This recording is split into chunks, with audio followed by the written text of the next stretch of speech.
Om Shri Ganeshaya Namaha. Om Vakratunda Mahakaya Surya Koti Samaprabha Nirvignam Kurame Deva Sarvakarishu Sarvada. Om Ganganapate Namaha. Om Guru Brahma Guru Vishnu Guru Deva Maheshwaraha. Guru Deva Param Brahma Tasmai Shri Gurave Namaha. Sarva Mangala Mangalle Shive Sarvartha Sadhike Sharanyatrambike Gauri Narayani Namosute. Ya Devi Sarva Bhuteshu Mahalakshmi Rupena Samstita. Namaste Say, Namaste Say, Namaste Say, Namo Namaha. Om Shri Hanumate Namaha. Welcome to Nitya Satsang. Today is the 14th of January 2025. I want to offer my prostrations to all the great sages and to Bhagavan, residing in the heart of every single being. We're continuing to examine the Mandukya Upanishad and specifically the word Aksharam. Aksharam refers to the infinite, unending, supreme consciousness. That is the one without a second. So to examine this bit further, some points we want to just make sure that are clear. The Upanishads repeatedly examine the transitory nature of the phenomenal world. So the phenomenal world is the world that is perceived through our senses. We have 5 senses and we perceive the world outside in its own way. In this framework, all worldly manifestations are described as nama and rupa. So these are 2 points. Nam means the name or linguistic designation, right? So every object is given a linguistic designation that is called nama. Rupa is the form or the physical form that exists. And both are in constant fluctuation, in flux. So Nam and Rup are in the phenomenal world and they are changing. Every second, every minute, every hour, every year, it keeps changing. So this doctrine, meaning that this fact, highlights the impermanence of empirical reality, right? Empirical reality, which is this outside reality, and the body, of course, mind also, is impermanent. It is not permanent. So this notion of names and forms, it portrays the external world as a ceaselessly shifting tapestry of perceptual constructs. I'll explain what that means. Ceaselessly shifting, constantly changing. Is there anything that is stable? Anything that is just there all the time? No. There's constant shifting from one thing to another, one thing to another. This is the vision of life. We see life this way. To perceive this constant shifting is part of Jnana. To be a Jnani, if we want to be Jnani, we have to see the ceaseless shifting. Ajnan is to not perceive the ceaseless shifting. So the broader vision of the entire Brahman, millions of universes and our lives, from the cosmic to the local, it's constantly shifting, and it is a ceaselessly shifting tapestry of personal constructs. What is it? What is that? What are personal constructs? Mental representations shaped by sensory input. Our mind has all kinds of constructs within. Construct means constructed stories and images and all those kinds of things, are inside our brain, inside our mind. These are called the perceptual constructs. Let's be clear about the terminology. Perceptual construct, I'll give you a simple example. Let's say I watch a 1-hour show on TV. The whole thing is recorded in my mind, and it is represented in my mind. So the mental representations shaped by sensory input. Now it's inside my mind. So the external world, the experience is presented inside my mind, and there is inside of me the ceaselessly shifting tapestry of perceptual constructs. I know it's a mouthful. Let's be very clear. Isn't this our experience? We just take the TV example. We watch one show, then another show, then another show. Throughout the whole day, we're always watching different things. There's a tapestry inside. One thing links to another, to another, to another. It's a whole content of material that is linked inside of us. Just as the outside world has all of the objects that are linked to each other. Nothing is existing separately from anything else ultimately. Everything is linked together. Similarly, inside of us, we have also the perceptual constructs that are shifting, that are linked. So the outside world is changing all the time. Buildings are eventually they're brought down. Everything. Doesn't matter what it is. You take books, take pens, take TVs, take anything. Eventually it will all change into something else. The material remains, but the names and forms keep changing. So the ceaselessly shifting perceptual construct, which are the mental representations of reality, are constantly changing. And so the Upanishad is teaching us that the names and forms which are in constant flux, they are not permanent. So this perspective emphasizes that the worldly phenomena lacks permanence, being subject to the process of creation, preservation, and dissolution, inherent in material nature. So there's creation, preservation, dissolution, utpatti, sthiti, pralay.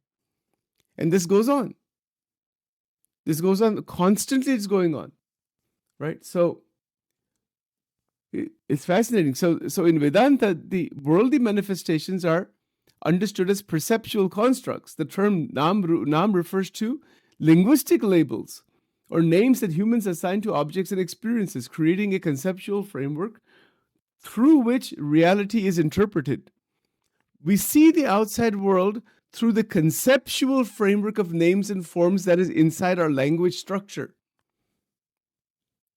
Is it possible to see a rock without using the word rock or without that name? It's very difficult, right? How can you do it? Unless we are always thinking this is rock, this is rock, this is that. The name is not the thing actually. Name is just a construct. We've given that for some purpose so we can identify it. But we live in that world of names and forms. So that is what is meant by perceptual constructs. The term nama refers to the linguistic label or names that humans assign to objects and experiences, creating a conceptual framework through which reality is perceived. We're not seeing the reality actually. We're seeing the reality outside through the conceptual framework of names, through the conceptual framework of nama. For example, I have a brother, let's say.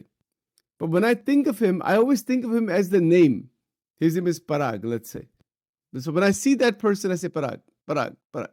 Can I see him without that name? Try it sometime. Try to remember anybody in the family, or when you see a family member, try to see the person without the name. Immediately the name will come up. It will pop right up, Parag. Even if that's the way it goes. That's called a conceptual framework. But it's false. Vedanta says that this is totally false. And this phenomena that comes up inside, it has a purpose. But the viveka, the jnani, does not look at anybody only in terms of their name, their history, their background. No. They look at them with existence, not just as projected names. You see? Now, let's use the example of a tree. Then we'll stop here. For example, a tree is identified by the name tree. You see a tree, what do you call that? You call that a tree. And its rupa includes characteristics such as height, color, texture, isn't? Those are its form. The name is a tree, that is nam. What is the roop? Roop means its height. What is its color? Its texture, that's the form. That is called roop. However, the tree itself is in a state of constant transformation. Its leaves fall, it grows and withers, and it ultimately decays. Right? It keeps changing like this, a tree. The perceptual continuity humans ascribe to the tree is a construct of the mind. I'll explain what that means. We tend to see the tree as, well, okay, it's just one tree, it's just there, it's continuously just there. No. That is called a perceptual construct. We're ascribing to the tree. That is not the reality. So which imposes, that perceptual construct imposes a sense of permanence on an otherwise impermanent reality. The tree is impermanent, but our mind imposes permanence.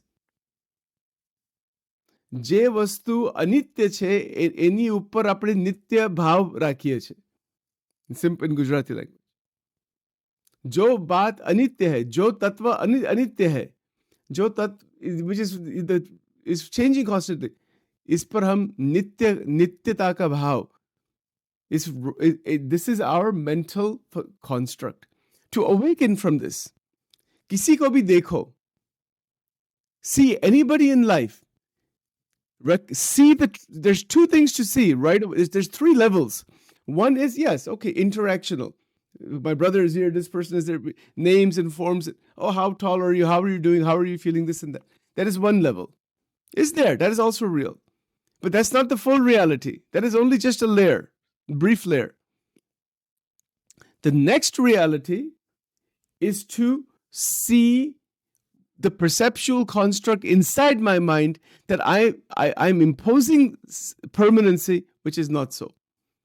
So that to break through that is not a permanent being. No body is permanent. We say nobody is permanent. No body. Body kisi ka bhi permanent nahi hai, right? So and it's changing. Everything is changing in the world of Prakriti.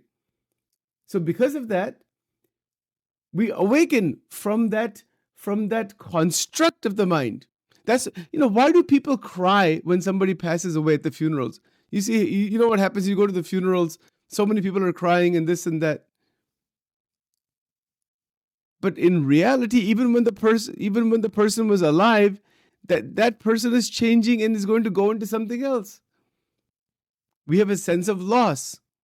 But the fact is, when we recognize that everything is impermanent, that brings about Purna Vairagyam. Purna Vairagya ki sthiti prapta ho sakti hai.